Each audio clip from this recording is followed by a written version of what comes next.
مرحبا، كيفكم؟ اليوم رجعت لكم بفيديو جديد. اليوم وصفتنا لمحبين القرفة.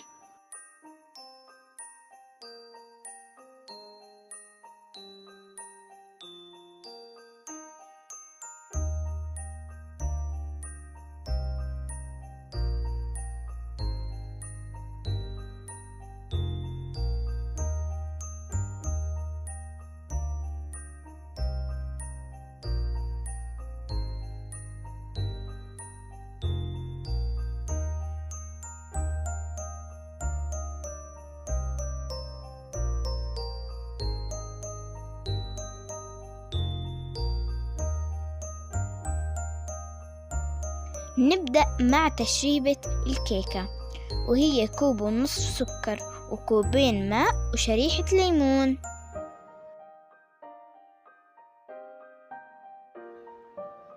نحرك ليذوب السكر قليلا، ثم نضع على النار للغليان ونخفف الحرارة 7 دقائق.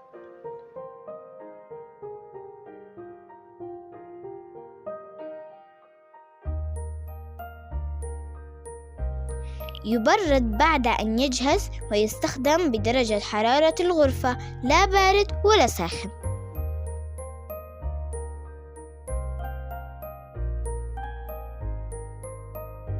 نبدأ بسم الله بالمقادير: 2 بيض، فانيليا، برشة ليمونة، ملعقة خل أبيض، 3/4 كوب سكر.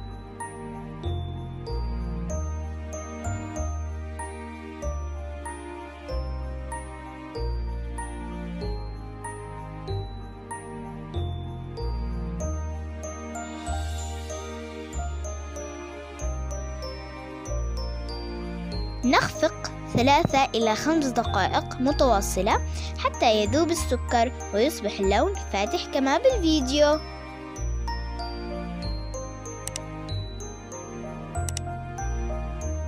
وبعد أن نضيف 3/4 كوب الزيت ونكمل الخفق دقيقتين.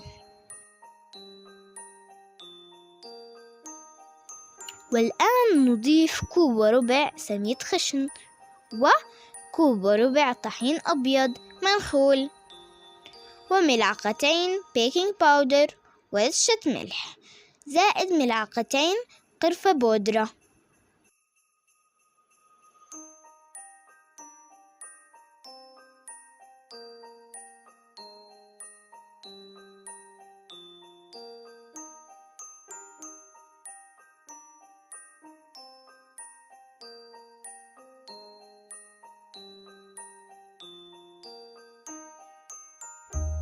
ثلاث-أرباع الكوب حليب دافئ، ونخفق حتى تتجانس المكونات.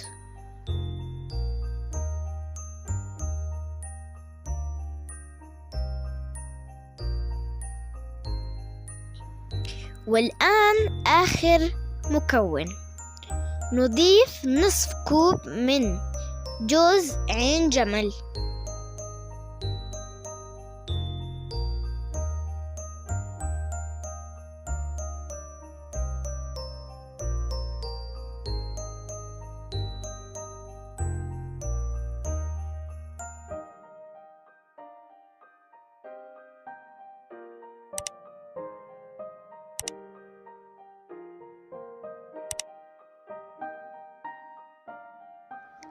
نفرد ورق الزبدة في قاعدة الصينية ونخبز على حرارة 200 لمدة 40 دقيقة وتحمير السطح.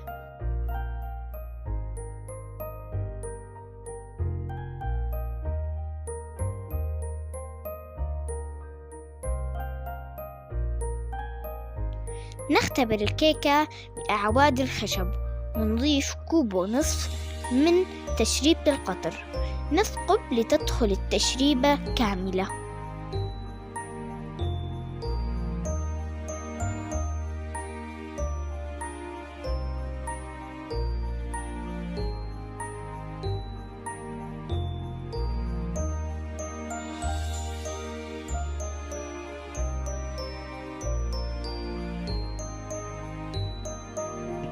نحرر الأطراف ونقلب الكيكة ونتخلص من ورق الزبدة.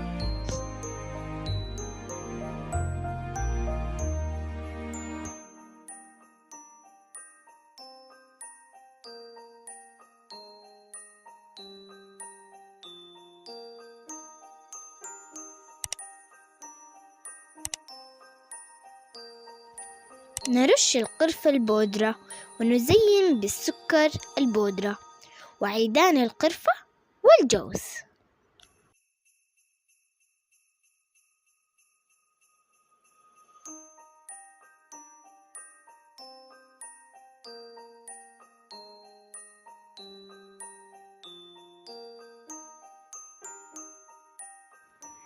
طبعا الصورة بتتحدث. زي ما انتم شايفين الكيكة هشة وطرية واسفنجية.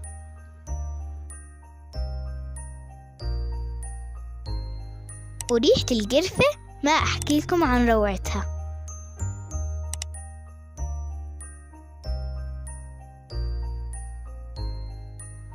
كان معكم بيسان مع ماما بالمطبخ. لا تنسونا باللايك والشير والسبسكرايب فضلا وليس أمرا. بحبكم كتير، باوسات كتير. باي.